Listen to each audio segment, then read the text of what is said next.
Good afternoon, everyone. Before we call this meeting to order, we will hear instruction on how the public may access Spanish interpretation. Thank you. Good afternoon.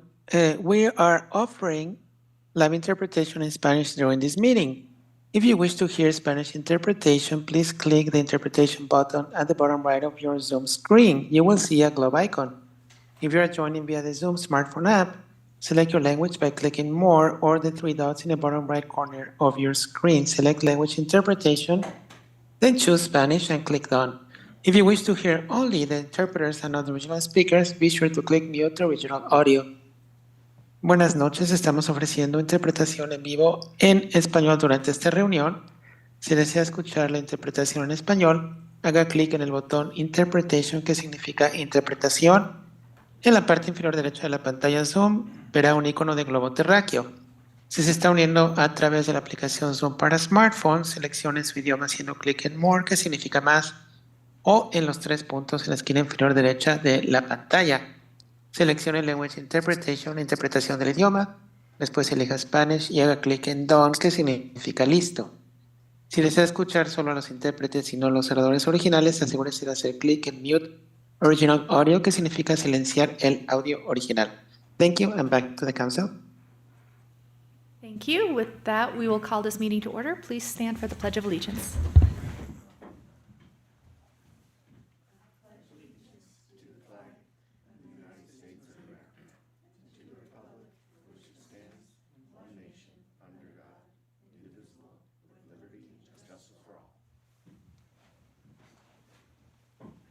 Thank you. With that, we'll move on to roll call. Commissioner Riallo, Present. Commissioner Luxinger, Here. Commissioner Howard, Present. Vice Chair Feiger, Here. Chair Vuarchek.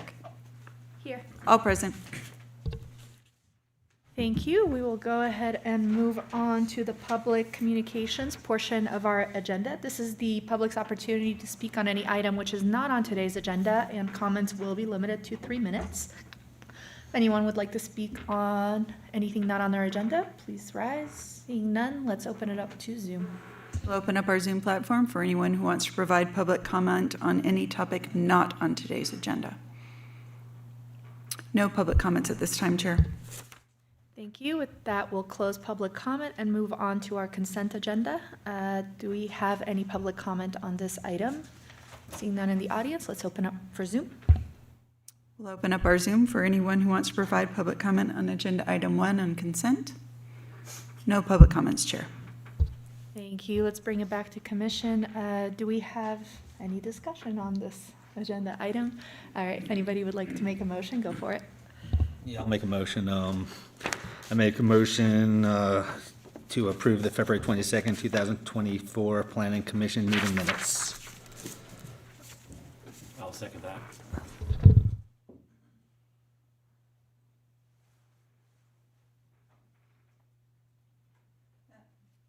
That motion unanimously carries. Thank you. Thank you. With that, we'll close our consent agenda and move on to unfinished business. Let's start with item number 2, our tourist court area plan, specific plan amendments, and initial study mitigated negative declaration adoption. All right, before we do that, I have to recuse myself because of employment conflict. I'm also going to recuse myself due to employment conflict.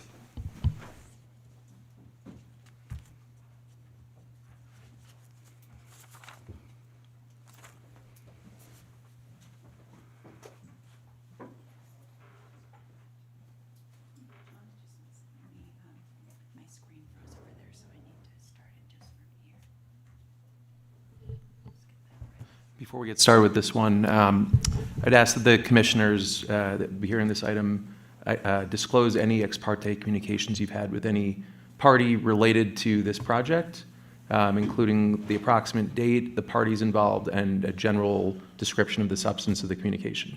And again, just related to this project. I don't have anything to report or disclose. So what if you had conversations with So basically, if we had any conversations with anyone from Exxon, Yeah, from the applicant or anyone else. Yeah, I talked with, I'm sorry, with Nick, with Xline. Was that, yeah, I talked with him. I was just mainly wondering about the allocations, because I know they were, they originally had allocations on the, with the, I forget the name of the hotel that was there before. I wanted to know how the allocations, because they still have allocations for this project to do it, and I just was concerned, because I thought all allocations were sold, basically, and he explained it to me. And the approximate date of the? Oh, I'm sorry, that was, I think last Monday or last Tuesday, something like that, yeah. Thanks. I received an email from Nick Exline, March 11th, just kind of doing a general overview of the highlights of the project, and offering to do a site visit. I didn't have any response to him and didn't attend a site visit with him. I did go to the site by myself, but no input from other people. Thank you. Thank you, Madam Chair, and Planning Commissioners. For the record, John Hitchcock, Planning Manager. The item before you is HVR Acquisitions TCAP Tour Square Area Plan Amendment.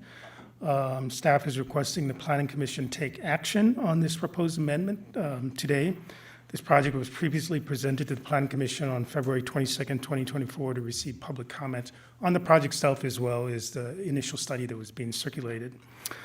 Circulation initial study mitigated negative declaration concluded on February 26, 2024. The city did not receive any comments from any responsible state agencies. The only comments we did receive were the ones from the Leave to Save Lake Tahoe, and then also the comments that were submitted recently from the applicants. Staff is recommending the Planning Commission take public comment today and take the following actions. The first action is to pass a resolution adopting the Tourist Core Area Plan Specific Plan Initial Study Mitigated Negative Declaration. And then the second action is take one of the following actions. Pass a resolution recommending the City Council adopt the proposed Tourist Core Area Plan Specific Plan amendments, or pass a resolution recommending the City Council deny the proposed Tourist Core Area Plan Specific Plan amendments. Staff doesn't have any recommendations on this, and that includes my presentation. I do understand that Mr. Exline does have a presentation, and I can answer any questions. Thank you, Mr. Hitchcock. Do we have any questions prior to moving forward? No, I'm good. All right, then we will go ahead and see the presentation from Mr. Exline.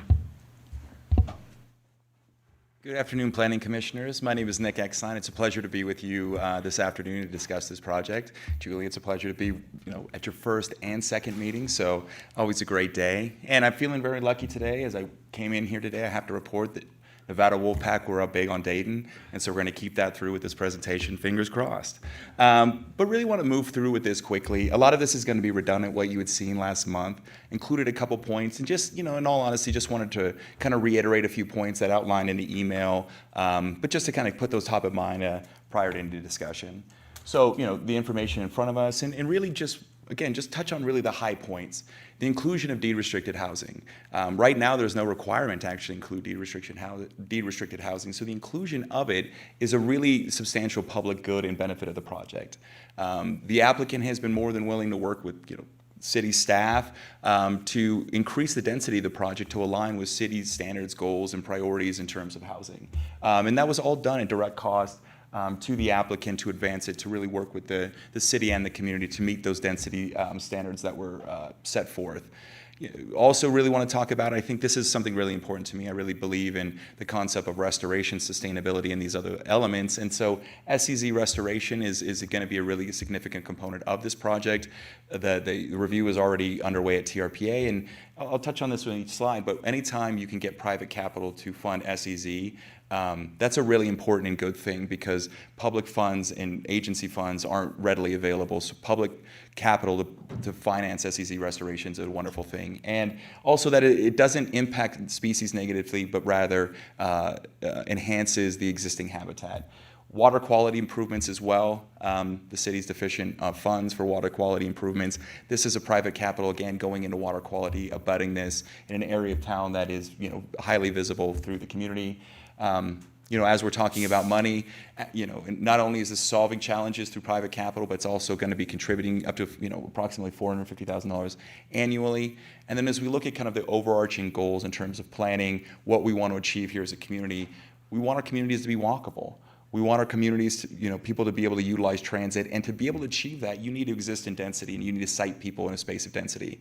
So our increase in density, and then simultaneously locating this in a place in which people can walk to daily uses, transit center, what have you, provides a really unique opportunity. And as was outlined in the staff report, the amendments have been revised, so there is no impact to Van Sickle State Park. There's no nexus between it, and fundamentally, as you look at in a future slide, Van Sickle State Park doesn't interact with this project area at all. And so looking at this, you know, quickly, this is the kind of phase one proposal. Wanted to give this to you in a very high level. You can see kind of, you know, as artist renderings go, where the SEZ restoration component of it is. I'll move through all these quickly again due to the redundancy. Really, also just again, really want to touch on the SEZ restoration. It's a really, you know, as you look at projects, what makes a good project, what makes a bad project, it's you know, what I would say is community benefit and environmental benefit, in particular the Tahoe Basin. This project brings both. SEZ restoration, again, privately funded in a very significant area that's going to add, you know, not only habitat improvements, but also aesthetic improvements through the visual corridor that we have in a very heavily traveled area. Similarly, a lot of people are probably familiar with this area. I know, Julia, you went by the site just recently. This is not, you know, the photos you see on screen, this is not an uncommon occurrence. We see this all over again, and this goes to the problem of, you know, kind of the financing and how do you finance all the city water quality improvements that are really needed. This is a perfect place to start. This is a great project because this brings forward, again, that private capital to solve this community challenge, you know, kind of ticking that other box into what makes a good project.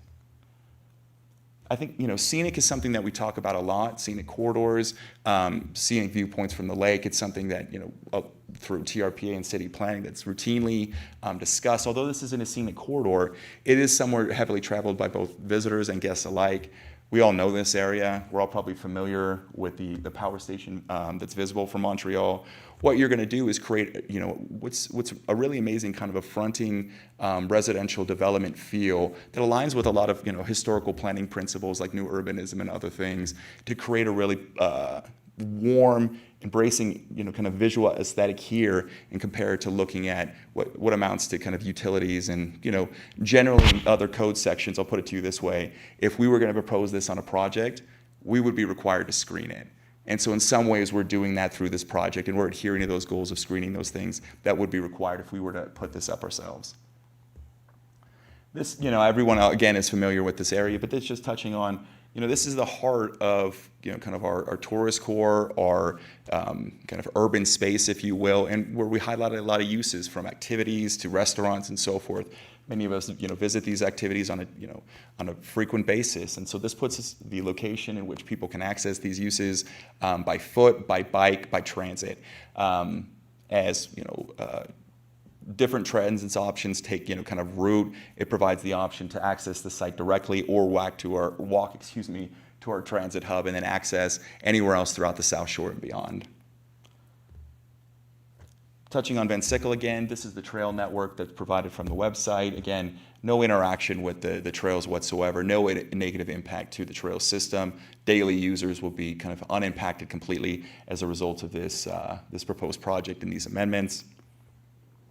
There was a letter, and I wanted to touch on this briefly in terms of habitat loss, those type of things from 2000. I believe the letter was from 2022. I had worked previously on a lot of habitat restoration for yellow lake frog.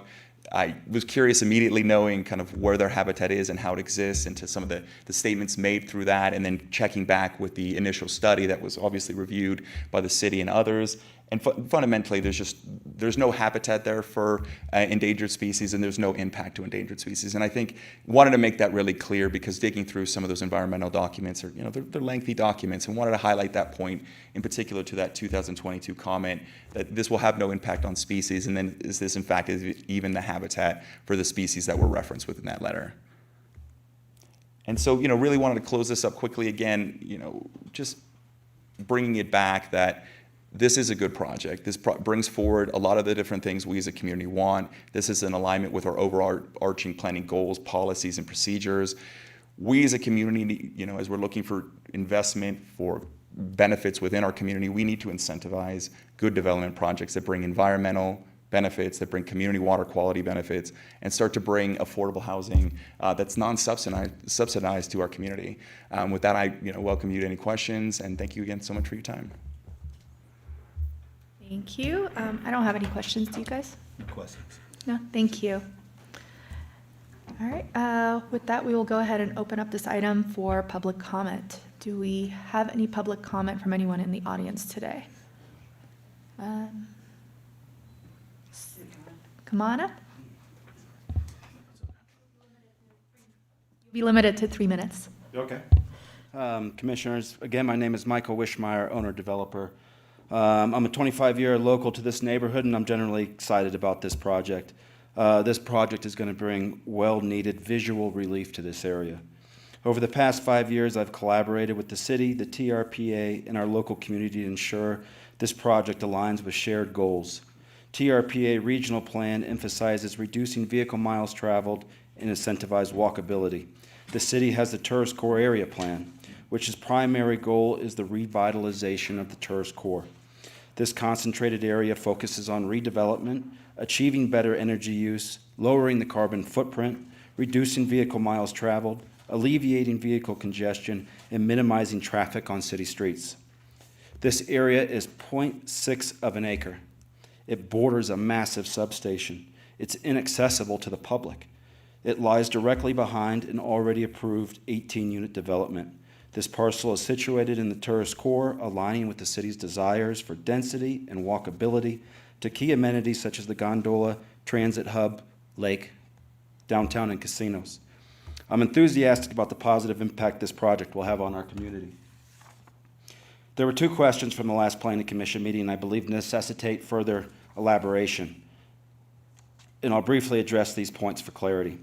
1, why we started with 4 units and changed to 18 units. To gain city and TRPA support, I needed to be in line with the city's goals of the Tourist Core Area Plan, for the TRPA and its regional plan. In 2020, the city and the TRPA made moves to discourage large home construction into smaller, denser units, addressing housing shortages. For my project to align with the city and the TRPA goals, I had to change the program from 4 to 18. 2, the SEZ restoration journey. What happened in our progress? In 2020, I learned the TRPA had deemed the SEZ restoration efforts a failure. I believed it was in everyone's best interest to ensure a functional SEZ rather than a desolate dust bowl.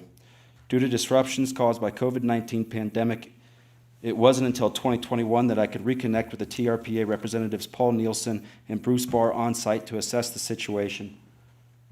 Together, we concluded that we needed to understand the reasons for failure, perform a formulating restoration plan, so I engaged in 3 engineering and environmental service companies, ultimately selecting hydrologist David Hagan and soils expert geologist David Herzog. Next steps, observe a full season cycle of water flow to gain comprehensive insights. However, setbacks arose in 2021 with the Caldor fire. 2022, the cause of the restoration failure was a flow ditch that elevated sufficiently in the original restoration to overflow and saturate the restoration. My time is up, but I had a little timeline for where we came from the restoration, how we got there, what the failures were, what we're addressing to reintroduce a new restoration program. So thank you for your time. Thank you. Yeah, we'll bring you back up if we have any questions regarding that. Thank you. Do we have anyone else in the audience who would like to speak to this item? Seeing none, let's open it up for our Zoom platform. Yeah, we'll open up our Zoom platform for anyone who wants to give public comment on agenda item number 2. No additional public comments, Chair. Thank you very much. In that case, we will bring it back to the Planning Commission for discussion. Anyone want to start us off? Seth? Yeah, honestly, I think the location for this project couldn't be any better. I mean, it's the main thing I'm getting out of all this, for like walking distance to downtown, gondola, target that will be there. I mean, it's just vacant property right now. I think the area is great for the project.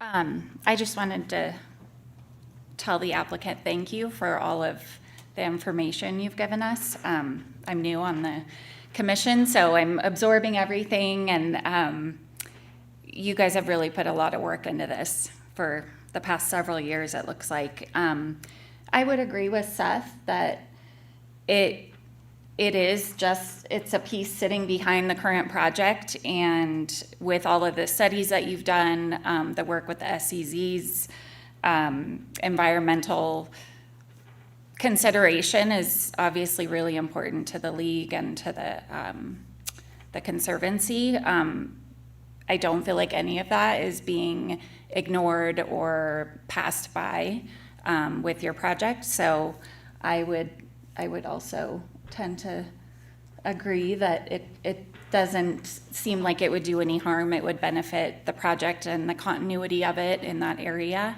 and probably look really nice when it's done, so.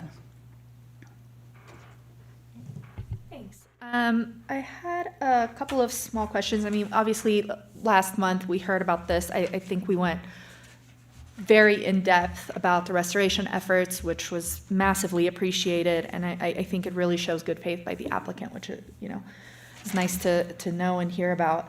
Kind of just reading through some of the items that we're seeing, some of the comments that we've received, I think one of the ones that stood out to me was regarding fencing the property. I don't know if we have addressed that or if the applicant has considered, adjusting, I guess, the fencing layout to be more prohibitive of being able to access Vansicle Park without kind of going out and around. I don't know if one of you guys could speak to that.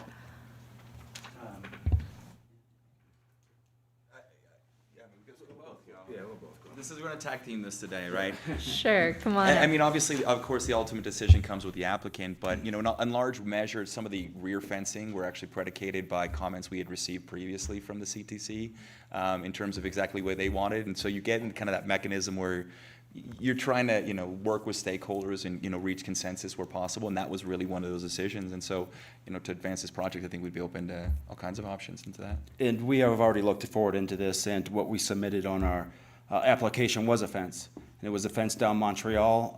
My belief is Montreal, if you guys have driven by the site, anytime there's people sledding on it, building snowmans, it's taking a lot of abuse that is not needed, a lot of vandalism, homeless people. And then to mitigate some of the concerns of the CTC and the league, we did put a fence up over where the SEZ goes into the SEZ area. So with our plan submitted, that plan does have a fence over the SEZ and then over Montreal. And we did that to mitigate some of the concerns about pedestrian traffic going into the SEZ. Thank you. That covers it for me. The other question I had was more related to staff, so thank you so much. I was just looking at the items provided to us, and specifically item 3, the proposed text changes versus item 12, the resolution exhibit. I was just wondering, I guess, which one is more accurate when it comes to the marked text? One of them notes 813, which references the use is not permitted on this particular parcel, whereas the other one references that as 812 and has a different note under 813. So I was just wondering which one we should be considering.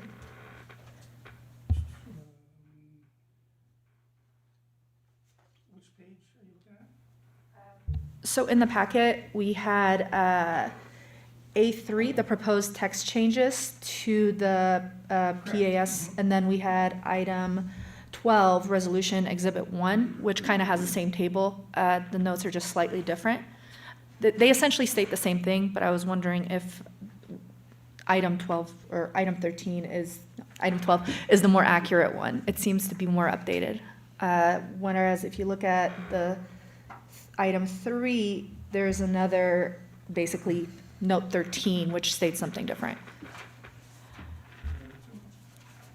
Sorry. No Look at worries. the resolution would be the more accurate one. Okay.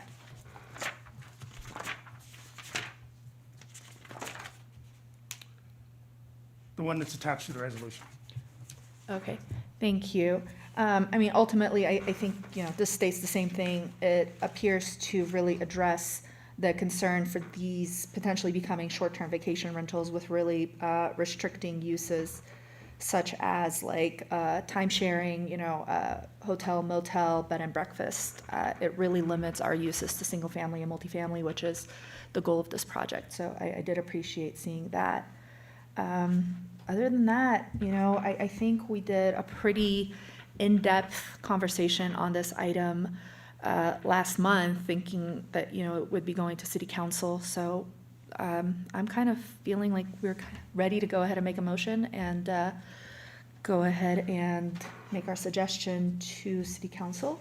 Would anybody like to make that motion? I'll make a motion. Make a motion, they pass a resolution recommending the city council to adopt the proposed tourist core area plan, specific plan amendments. And I will second. Oh, go ahead. Oh, actually, there's two parts to the, Or pass a resolution. One for the initial study mitigated declaration.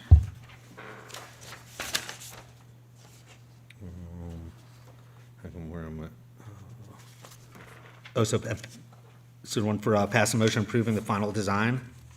What? No. so if you're looking at the agenda, Yeah. the third line down, it'll say after suggested motions, start with pass a resolution adopting the tourist core area plan, specific plan, initial study, mitigated negative declaration. So, So include this one, right here, sequel. right here, initial study. I'm You're sorry. starting. Yeah, I see. Yeah. what I'm at. So I gotta do it again. All right. It was confusing. Yeah, so I pass a resolution recommending the city council adopt the proposed tourist core area plan, specific plan amendments, initial study mitigating negative declaration. The IS/MND concluded that proposed project could potentially have impacts. Sorry, Commissioner, let me just interject real quick. Yeah. So it's not a recommendation to council here, you're actually passing a resolution adopting it. This is a planning commission resolution. So just be pass a resolution adopting and then just go from there. I got, sorry about that. Okay, so I make a motion that we pass a resolution adopting the tourist core area plan, specific initial study mitigating negative declaration. Pass a resolution recommend the city council adopt the proposed tourist core area plan, specific plan amendments. I will second.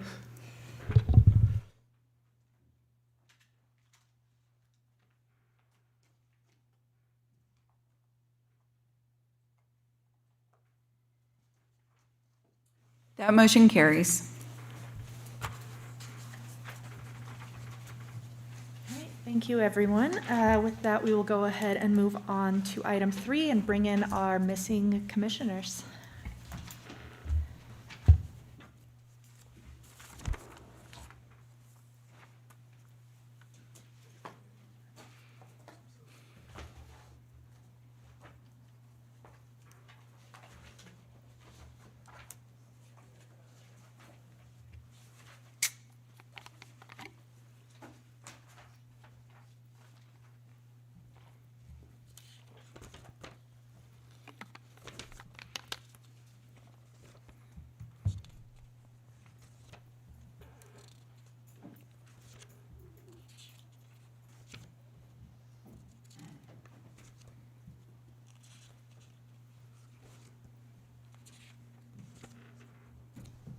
Commissioner Feiger appears to be filling his water, so he'll be here shortly.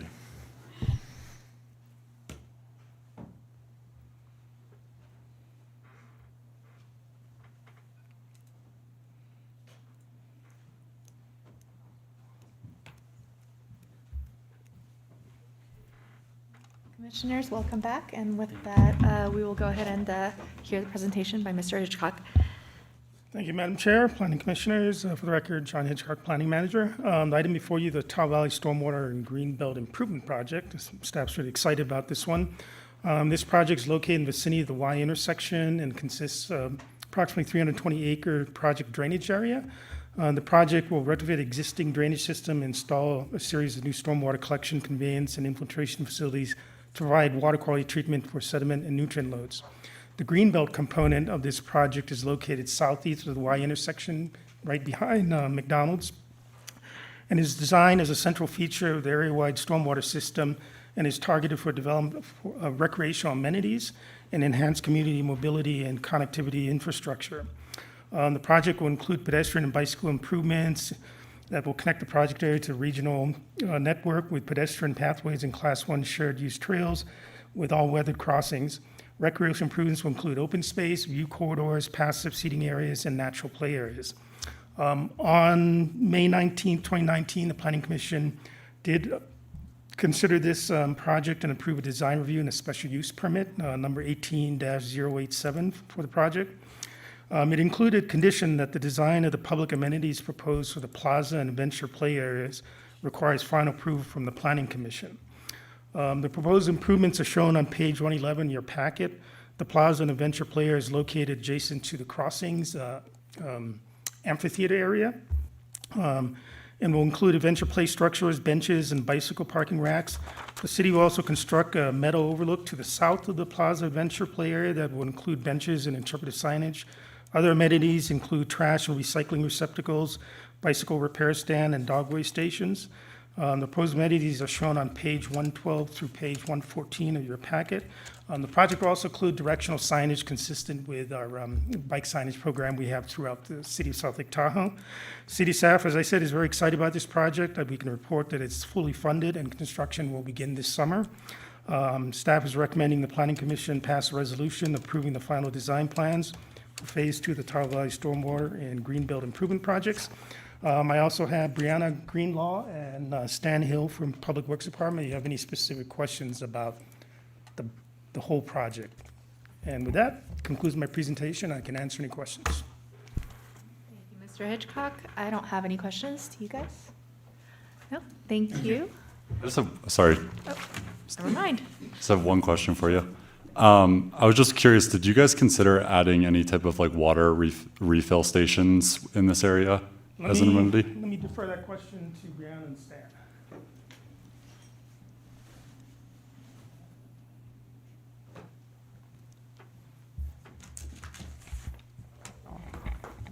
It's on. Okay. We did not propose any water refill stations in this area. I know that's a new, related to the new ordinance, being that this is in the Greenbelt area and there's several parks maintenance items. It's one more thing that they would have to maintain in that area outside of just within an outdoor recreation area. So it is this at this point is not included, but willing to have that discussion. No, that makes sense. I was just curious, given all of the movement towards trying to push both residents and visitors to use refillable water bottles rather than buying plastic water bottles. But I also understand that probably that complicates the entire utility plan, and there are other implications to trying to add that at this stage. But I was just curious. Thanks. Thank you. Did we have any other questions?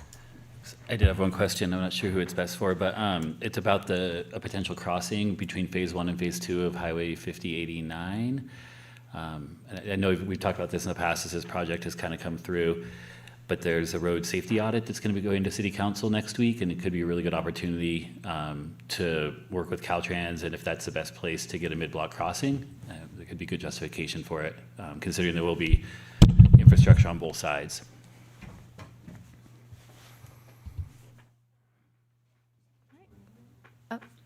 Would you like to speak to that? Sorry, I wasn't sure if that was a question or not. But anyway, I'm Stan Hill, the city engineer at the city of South Lake Tahoe and project manager, passing it on to Brianna because I'm not far away from retirement. So anyway, she'll be our new face for the Tahoe Valley project. But Yeah, I know that crossing initially was part of the project at B Street, and we were running into issues with Caltrans and getting the project schedule moving forward. And so was kind of looked at as being a future project. We have some other bike trails that are planned in that area, and we anticipate that crossing would be part of those future projects. Great, thank you. It seems like the opportunity might finally be here with this road safety audit opportunity, yeah. Thanks. Thank you. That we will go ahead and open this item to public comment for anyone else in the audience that would like to speak on this item. Seeing none, let's open it up for Zoom. We'll open up our Zoom platform for anyone who wants to provide public comment on agenda item 3. No public comments at this time, Chair. Thank you. With that, we'll close public comment, bring it back to commission, and I'll start us off by saying probably what we're all thinking, that this is just fantastic. Pretty excited to see this really coming through, and the fact that it's fully funded and it's really happening this summer. It's great to see a project moving forward and not really seeing any major barriers to it. I was thinking, as you mentioned, the water station, this is at the crossing. There's so much opportunity for people to stop in and potentially, maybe have a conversation with those restaurants to provide, just, hey, take some water to go. I would imagine everybody would partake in some sort of program of that sort, probably informally. Generally, I just think it's great. Do we have anything else? Yeah, I would say, congratulations to the city. I know they've been trying to fund this for years, and it's an awesome project, and it is really exciting to see it going forward, so good job. All right, then, let's go ahead and move on with a motion. Does anybody want to get that one going? I'll make a motion. I'll make a motion to pass a resolution approving the final design plans for Phase 2 of the Tahoe Valley Stormwater and Greenbelt Improvement Project to fulfill the design review and special use permit. I can second that.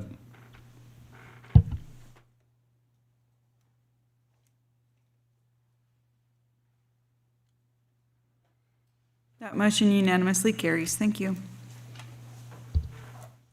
Thank you, everyone. And with that, we will move on to some new business. Item 4, consideration for a special use permit for Golf 247 Club.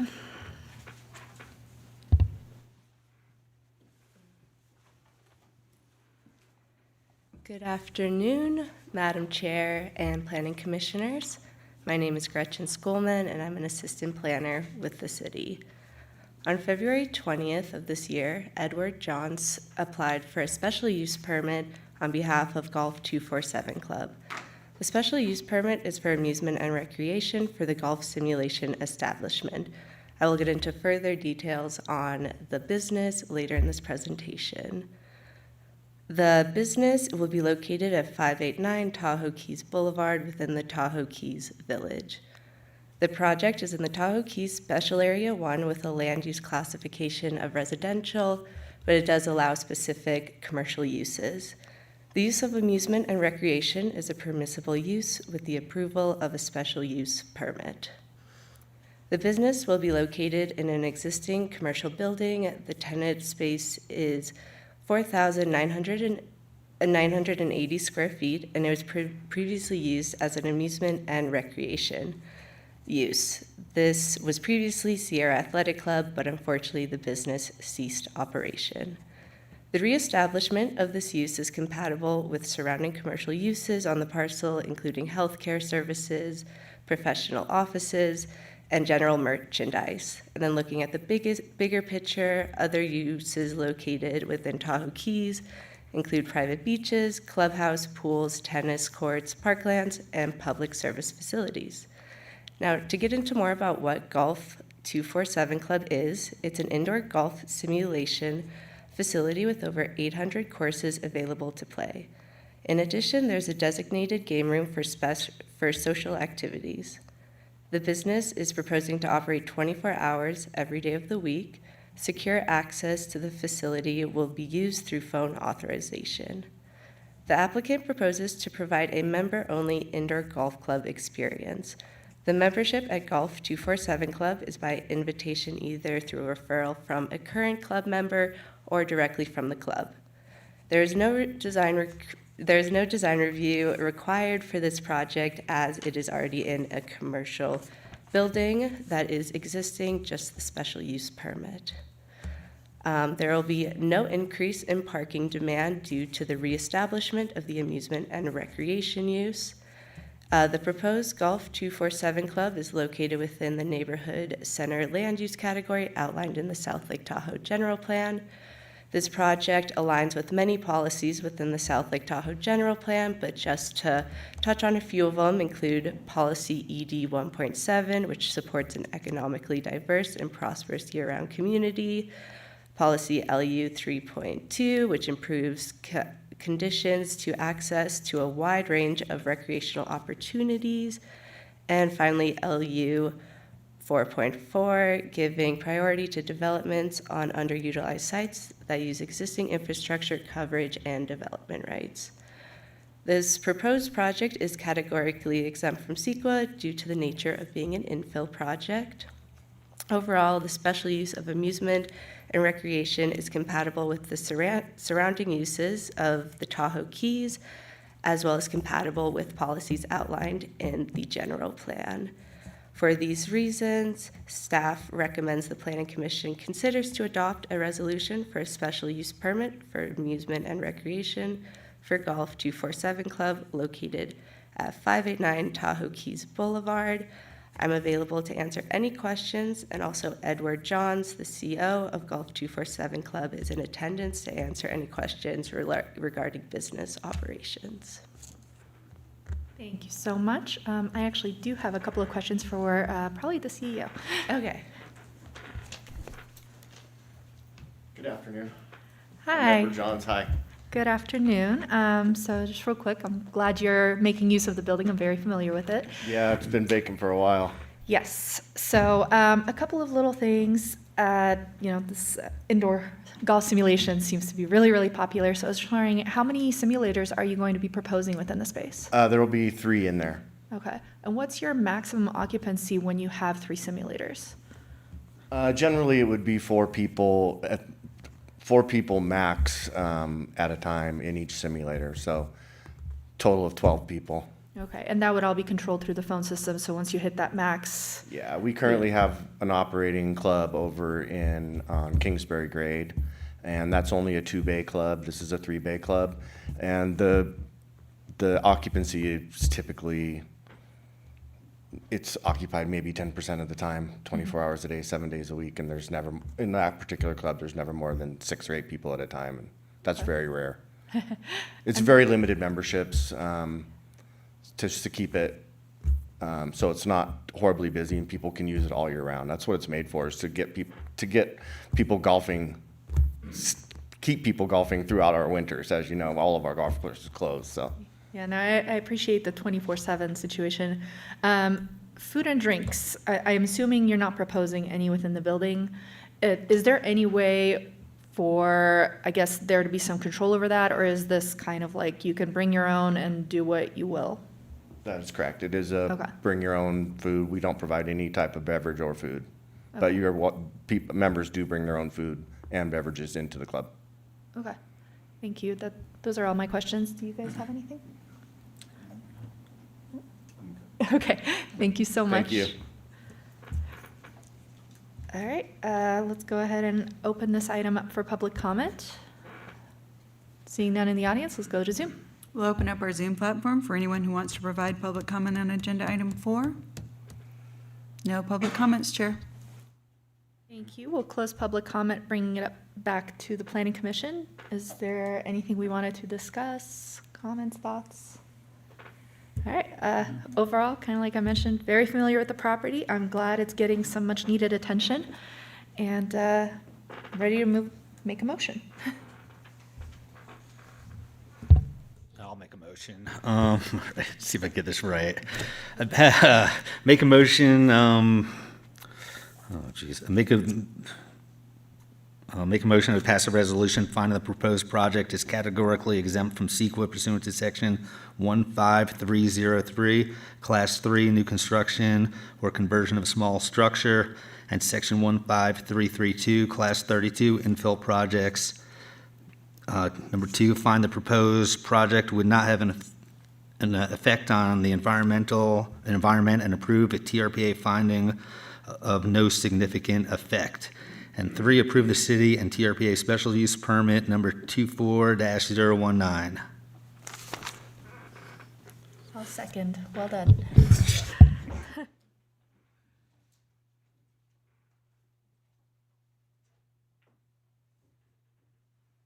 That motion unanimously carries. Thank you. Thank you. With that, we will move on to item number 5, a plan revision to our special use permit and a variance for the landing at Tahoe Resort. We'll hear from Mr. Hitchcock. Thank you, Madam Chair. Again, John Hitchcock, Planning Manager. The item before you, actually have to start the presentation. I'm sorry. You got it?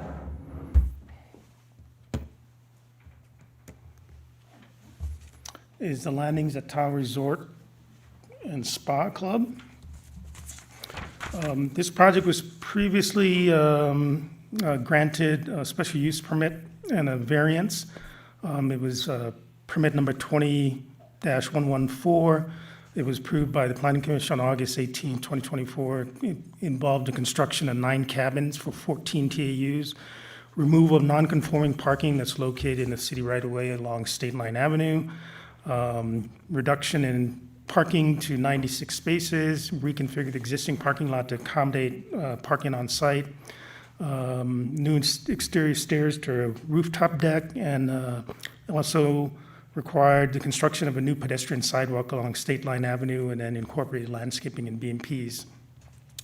The applicants subsequently came in with a proposed revision to the project. It was actually a dramatic revision, actually, to construct 1 new 2-story building with 3 tourist units and accessory multi-use space below on the first floor. Repurpose the existing 2-story building to accommodate the additional 11 tourist units, and also construct a laundry space in that space. Remove the non-conforming parking spaces along State Line Avenue. Reconfigure the parking lot to accommodate 94 valet parking spaces. In my staff report, there was an error. I said there was 49 self-parking. They're actually all going to be valet. And also to construct a 5-foot sidewalk along State Line Avenue. This is area map showing it's located, it's the red border right there, bounded by State Line Avenue to the north, and then to the west, Lakeshore Boulevard. Here's some images from Google Earth of the project site. It is located in Planary Statement 089 Lakeside. This is a residential plan area, does allow tourist accommodations with a special use permit. This particular tourist accommodation predates the city's incorporation. It was built in the 1960s. This is a site plan of the existing site conditions. The current parking lot is currently non-conforming. It does encroach into the rear setback, side setback. We have this non-conforming parking located along State Line Avenue, and then we also have a trash enclosure that's located within the city right-of-way. This is the previous approved plan that included those 9 cabins and then reconstruction of a storage building. The Planning Commission granted a variance into the rear setback and then the side setbacks, and also granted a use permit for the non-conforming parking situation. The applicant's proposed revision now only has 1 new structure, which is located right here, which will have the 3 tourist accommodation units. And this is the existing non-conforming structure that encroaches 3 feet into the front yard setback, and then a corner of it encroaches into the side street setback along Azure Avenue.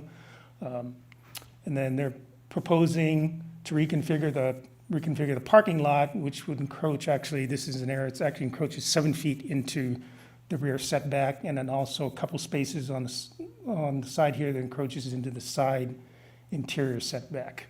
The new building itself would meet the setback standards. This is images of what is being proposed, similar to what was approved previously, using earth tone colors and natural materials, which are consistent with TRPA's Munsell color scheme.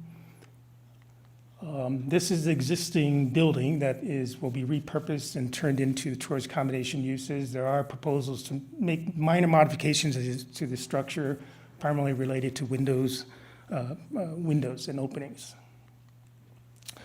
The applicant is requesting that the Planning Commission grant a variance and a use permit in order to allow them to repurpose the existing building, which encroaches into the front yard setback and side street setback, and also allow them to maintain non-conforming parking spaces for aisle widths for all their valet parking spaces, and also allow the parking space to encroach 7 feet into the rear setback and 7 to 8 feet in the side interior setback.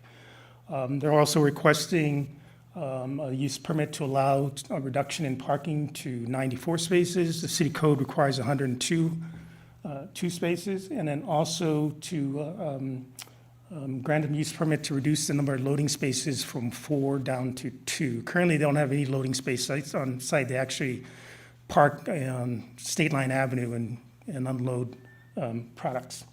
And then also grant a variance to locate the trash enclosures along the rear setback. The city Planning Commission may grant a special use permit for the proposed parking lot and reduction in parking if you find that environmental impact is lessened by the lesser improvement, traffic safety for vehicles and pedestrians is enhanced, and the lesser improvement meets the intent of the requirements, and there's adequate off-street parking is determined by parking analysis. The environmental impact of the configured parking lot will be lessened. Vehicles and pedestrian safety will be enhanced by allowing the applicant to remove the existing parallel parking spaces located in the city right-of-way that currently creates vehicle and pedestrian user conflicts, and allowing a reduction in aisle width for the valet parking spaces would be able to accommodate more parking spaces on site. In addition, by relocating the parking spaces on site, the applicant then can install a 5-foot setback along State Line Avenue, further enhancing pedestrian safety. The applicant also submitted a parking analysis that essentially came to the conclusion that with the non-auto reduction, the demand on the parcel is actually 87. The applicant's proposing a total of 94 spaces. Planning Commission may grant a variance requirements for structures and parking pads, specific circumstances on the property, such as topography, shape, location, or surroundings. Granting a variance to allow the applicant to maintain a portion of the parking area that encroaches in the rear and side interior setback will enable the applicant to relocate more parking on site, thus reducing pedestrian traffic and pedestrian safety hazards along State Line Avenue. Granting a variance for this structure would also allow the applicant to repurpose an existing building. Staff is recommending some permit conditions. That includes that the applicant revise what I'm calling self-parking spaces, but actually revise the parking spaces along the southern property line to a depth of 19 feet. They actually have adequate room there. Our minimum aisle width is 24 feet, and when you measure that, it comes out to like 26 feet. So there's room to create parking spaces that actually meet the city requirement. To install wheel stops for the parking spaces along the rear property line. The last time we heard this item, there was concern with potential cars basically knocking over the wooden fence that runs along the southern property line. A condition to maintain the fence along the rear property line to ensure no light trespass from vehicle headlights into adjacent residential uses. A condition to record a deed restriction requiring the applicant to maintain and contract to haul snow off-site. Install bicycle parking rack to accommodate 8 bikes, and then also prohibit the storing of snow along the rear property line, the southern property line. Our concern is if you store snow there, you're going to eventually the fence is going to fall down and create impacts to the residential neighborhood. Staff has found the project to be consistent with the general plan that promotes tourist serving uses in highly visible locations, and And it's consistent with the Lakeside Park Plan Area Statement. It is allowed, it is a permissible use as long as the Planning Commission grants a special use permit. The project's consistent with most elements of the city design standards except for the variances that are being requested. The project was reviewed by South Lake Tahoe Fire and Rescue, reviewed by the fire marshal and fire inspector for consistency of fire regulations. They commented that there was adequate access to the structures for the city's fire apparatus. Staff recommends the Planning Commission conduct a public hearing and receive a public testimony, and then pass a resolution finding the proposed project is exempt from SEQA pursuant to Section 15303, Class 3, new construction, and Section 15332, Class 32, which consists of projects characterized as infill development, and grant a use permit to reduce the parking space requirement to 94 on-site parking spaces, and grant a variance to allow encroachment into the side yard, front yard, rear yard, and Azure Avenue side street setbacks, and approve city permit number 24174. We did receive a comment from Ms. Patricia Sudameric. I did give you each a copy, and I can respond to some of these comments. So I did clarify that the encroachment is actually 7 feet, not 8 feet. As her question related to the wheel stops, the wheel stops would probably be located about a foot back from the end of the parking, so the cars would probably be 8 to 9 feet away from the fence line and property line. The question regarding the trash enclosures, I didn't really get a chance to kind of look at the site plan to see if the trash enclosure can be relocated, but this is a discretionary permit, and the Planning Commission can direct staff to work with the applicant to look for a more suitable location and not adjacent to the residential use to the south. The landscaping question, the landscaping would have to be, would be native species. We currently don't have a landscaping plan, but we can make that available when it is submitted. And then the question regarding this snow storage, yes, we're proposing to prohibit snow storage along the southern property line, which is the property line adjacent to Ms. Merrick's residence. And with that concludes my presentation. I can answer any questions. Thank you, Mr. Hitchcock. Is the applicant present? Yes. Oh, I had a quick question. Thanks, John. You're welcome. Hi, my name is Cody O'Kelly. I represent applicant. Hi, and good can answer afternoon. questions as best I can. Sure. I just had a quick one. Reviewing the plans, what is the existing bathhouse and why are you keeping it? Oh, yeah, it's a changing station and bathrooms. I don't know the exact date of construction, but within the last 10 years, it was permitted and constructed there, so. I was curious because it seems kind of in the middle of the parking lot, and I was wondering why it's being kept, if there's like a particular reason, if it seems like it could be something that may be better placed elsewhere, maybe part of the new construction. Yeah, we looked at that. It was just, the intent is to minimize impact on the property and the neighborhood. And so leaving the bathhouse, the restrooms as they are, reduces the impact to the site and the project overall. We're happy to look at it, but we did the new Building E, as we're referring to it at this point. We kind of kept that footprint as small as possible to accomplish the needs of the property.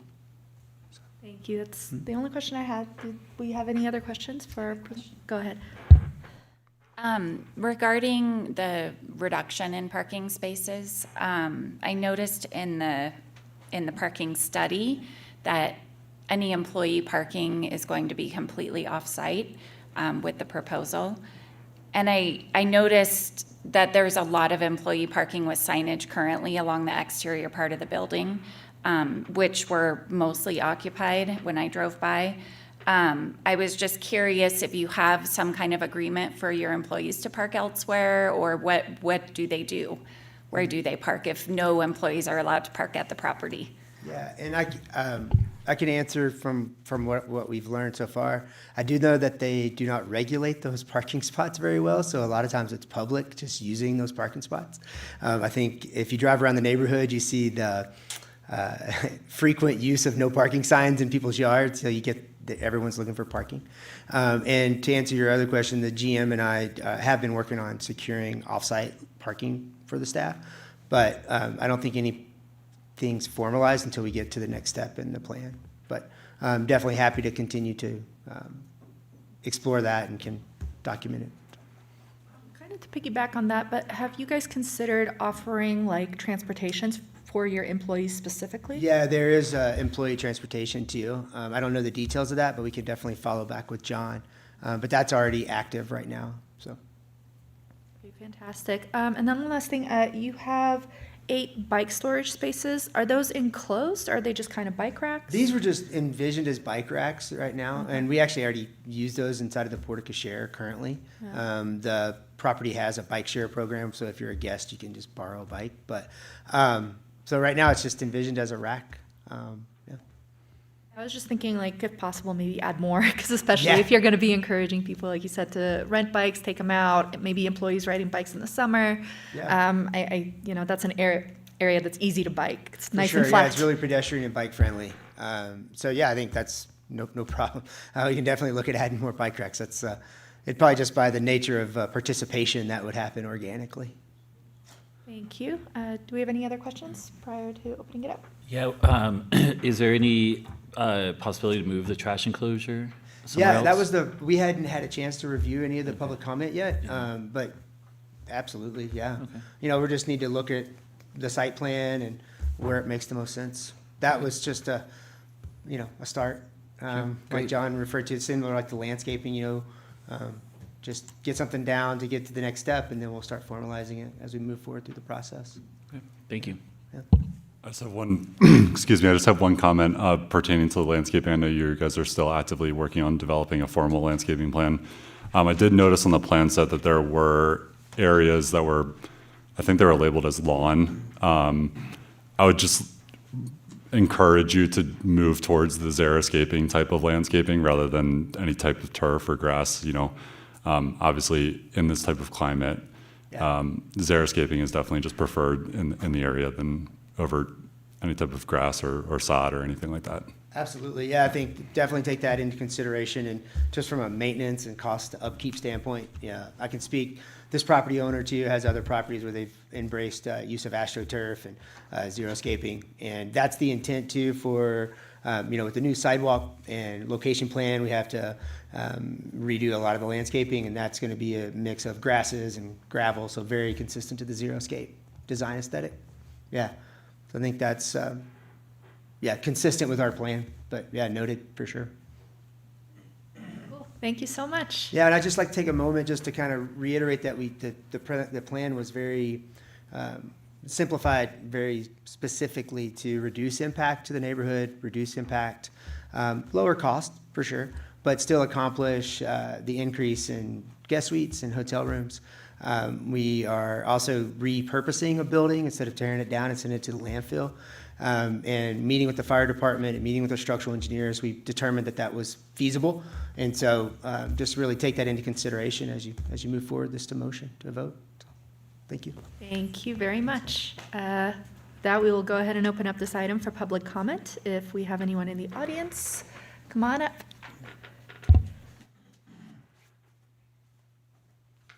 Hi, I'm Patricia Suda-Merrick. I own the property, my husband and I own the property we're neighbors, and we share a 300-foot, boundary. And I don't know if you know the history of my involvement in this, the landings plans and revisions, but I was very vocal at the first hearing, and I don't know if all of you were there or not, but unfortunately for me, the encroachment into the setback was granted. That's okay. I mean, that's the way things happen. I did appeal it to the city council. It didn't go very far. What I was concerned is, and I don't know if you received it, was I just want to say that even though I was really upset, I mean, I spent many nights being upset about the fact that suddenly my 15-foot protection from all these cars that were going to come into my property. I was so upset for however long it's been. But considering the plan that was okayed, it was just like horrible. So I am so thankful that the revised plans have been given, okay, because it makes so much more sense. And I'm here to say that, okay, I still would have liked to have my 15-foot setback because my family, my children, my grandchildren, they play in that area. And I'm really concerned about that long strip of exposure to cars. But at least it's not going to be 30 valet parked cars right there.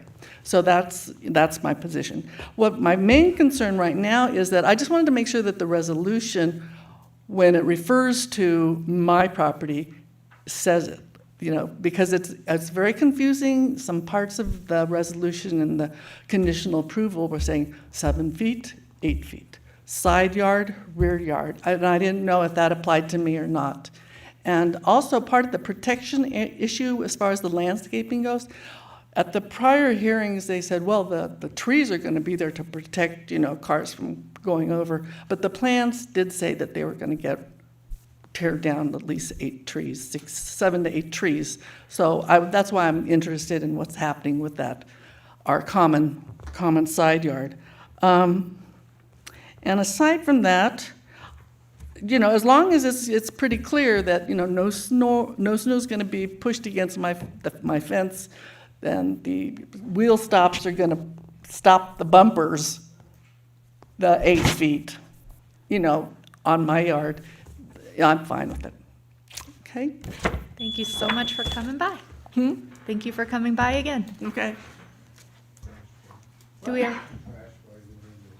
Do we have? And the trash enclosure that's proposed is right underneath my window. Thank you. Do we have any other comments from the audience? Seeing none, let's open it up for Zoom. We'll open up our Zoom platform for anyone who wants to provide public comment on agenda item 5. We do have a hand raised from Mr. Feldman. Good afternoon. You're on with the commission. Go ahead. Good afternoon, members of the Planning Commission. Lou Feldman on behalf of the applicant. I'd just like to thank Mr. Hitchcock for his assistance in bringing this revised project forward, which is noted has reduced impacts, and would like to thank Masuda for her comments, and are pleased that we have been able to generally address the concerns of our neighbor and look forward to the Planning Commission's favorable consideration of the project. Be pleased to answer any questions should you have any. All right, thank you. No additional public comments at this time, Chair. Thank you. With that, we will go ahead and close public comment and take it back to the commission for discussion. Do we have any thoughts, comments? I'll start us off by just saying that I just so appreciate the applicant really taking another look at this project and making the revisions they have made. I actually went back and looked at the original plans as submitted, and everything was just so disjointed. And, kind of to your previous point about having less impact on this parcel by keeping the existing building and just reusing it, adding a much smaller single building, and modifying the parking in a way that I agree makes so much more sense. So I just want to say, thank you for really taking another look and not sparing the time and sort of the expense in doing this again. It's very appreciated. I would echo that same sentiment. Compared to the original site plan layout and proposal, I think this is a drastic improvement. I also think that it's great that we're going to get a 5-foot sidewalk along the State Line Avenue frontage. The whole State Line Avenue area desperately needs some type of pedestrian and bike-friendly infrastructure. People are walking and biking on the roadway in the public right-of-way all the time. So this can be, at least a start to developing that infrastructure. And yeah, would just echo the same sentiments. I just want to make a comment about the trash, that definitely 5 feet is way too close for commercial trash, and even 15 feet might be close for, depending how much trash is coming out of a, commercial establishment and residential next door. And the parking bumpers or parking stops definitely needed. That's all I'm gonna say, but definitely the trash. I know. Big issue with that. That's it. Thank you. Yeah, I really like the scaled back project, repurposing the building. I think they did a good job addressing a lot of the neighbors' issues. I can understand being upset if that was happening next to me too. But did note that we did require, originally snow to be hauled off site and the fence to not allow headlights through, and all that's in the permit. So I think there's maybe a couple small tweaks we could make to the permit to approve it. One being the trash can. We could, in condition 18, and I guess 3 and 18, clarify the parking setbacks, whether it's 7 or 8 feet, and then where the wheel stops will be, if that's an appropriate level of detail for us to include. I think that's it. And then the rear property line in condition 26, if we want to call that the southern property line, but I don't know if that clarification is necessarily needed. So those would be the kind of 3 main ones: condition 3, 18, and then 11, that we could adjust to make sure that the parking setbacks and wheel stops are at the right place and that the trash enclosure is moved. It seems pretty minor, and if that makes everybody happy. Yeah, I'm not 100% sure that we need to really make those revisions within the permit. It seems like the applicant is, they're obviously here to hear it. I think they're in agreement, so I don't know, do we want to make that a part of our conditional permit or conditional approval, I suppose? I think the nice part about it is it makes it so there's no ambiguity going forward, and it makes it easier this does go to city council still, right? So this one, or no? So there's nobody else is going to look at this then, so yeah. Can I make one clarification on the parking stop? Yeah. I don't know, can I, yeah? There's also a steel barrier at the edge that's included in the site plan. So it'll be, the wheel stops are only one item of protection, and then we have a set of boulders and steel railing in between the landscaping and before you get to the fence, so within the setback. Just wanted to make sure that's clear, because the wheel stops are only one item of kind of protection. So. Thank you for the clarification. That is helpful, thank you. I do feel like we should make some kind of clarification on the trash location. I think it's important to have that in writing for the neighbor, but also for the landing, just so that everybody is aware of what the expectations are when the project does start.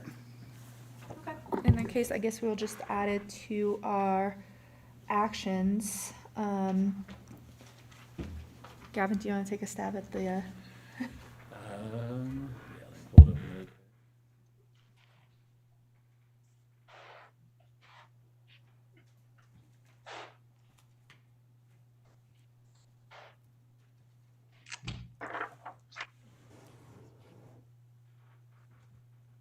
Madam Chair, can I make a comment? Sure. On the suggested motion, in there, I write grant a use permit to reduce the parking space requirements to 94 on-site parking spaces and grant a variance to allow encroachment into side yard, front yard, and Azure Avenue side street. It's missing rear yards. So in your motion, please include rear. Yeah, maybe I'll take a stab at it, kind of. Okay. All right.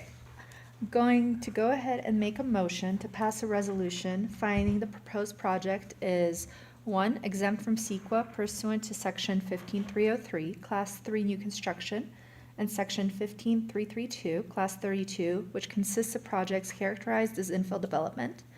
2, grant a use permit to reduce the parking space requirement to 94 on-site parking spaces. 3, grant a variance to allow encroachment into the side yard, rear yard, front yard, and Azure Avenue's side street setbacks. Approve city permit 23-174. Is this where I would add the condition? With the condition that the applicant modify the location of the trash enclosure to be within setbacks. And 5, make all other findings set forth in the resolution.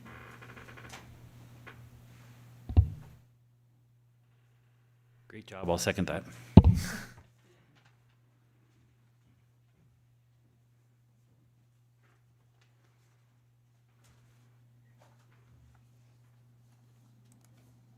That motion unanimously carries. Thank you.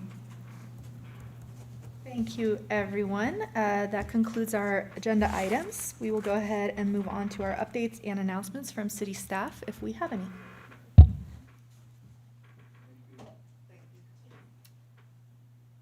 Your next planning commission actually is coming up pretty quickly. It's April 18th.